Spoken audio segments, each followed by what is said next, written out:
Albus Dumbledore has many distinctive features that makes him instantly recognisable. For example, his long hair and beard that reaches all the way down to his belt. However, one feature that is often mentioned about Dumbledore is his long and crooked nose. In the Philosopher's Stone, when we meet Dumbledore for the first time in Chapter 1, that is one of the first things that is mentioned regarding his appearance. It is said that his nose had been broken at least twice. Many fans might think that this is an insignificant detail, but I have a little theory about Dumbledore's nose that actually can tell us a great deal about Dumbledore as a person. Much later on in the series, we start to find out more details about how Dumbledore had broken his nose. Although it was mentioned it had been broken at least twice, we only know about this one occasion that caused his nose to break.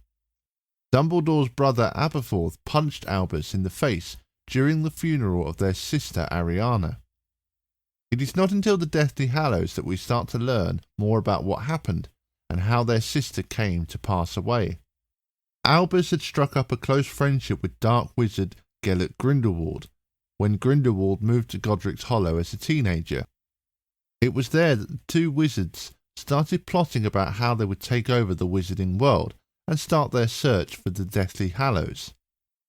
Ariana Dumbledore had been kept hidden inside the house as she had been attacked by a group of teenagers as a child, and it caused her to repress the magic she had inside her. She couldn't control it, and it affected her greatly. Her mother had to care for her, and she decided to keep her hidden, as if anyone from the ministry found out about Ariana's condition, she would have been taken away, as she would have been considered a big risk to the statute of secrecy. When Dumbledore's mother Kendra died, however, it was down to Albus to take his mother's role and care for his sister. We learn that Dumbledore was deeply unhappy and frustrated that he was unable to leave the house to pursue his many dreams. Eventually, Albus and Grindelwald decided to set off to achieve their goals and search for Hallows. Aberforth, learning about the plan, told Albus he had to stay and care for their sister, and that he could not take her with him on his journey. This caused a huge argument between the brothers, and Grindelwald became angry, even putting the Cruciatus curse on Aberforth. Eventually, the two Dumbledores and Grindelwald were dueling, and Ariana came into the room, and one of the curses hit her and killed her. Nobody knew which of the boys had cast the curse that had killed her. Grindelwald, however, fled, and the two brothers were left to bury their sister. It was then during the funeral that Aberforth attacked Albus, but not with his wand, but by punching him in the face.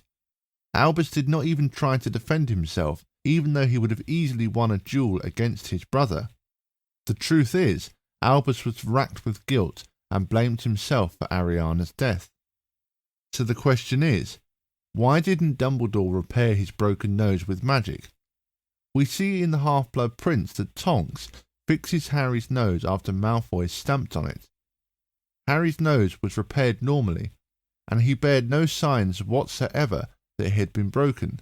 Dumbledore clearly would have been capable of fixing his nose with magic, but I believe that he chose not to because he was filled with such intense guilt.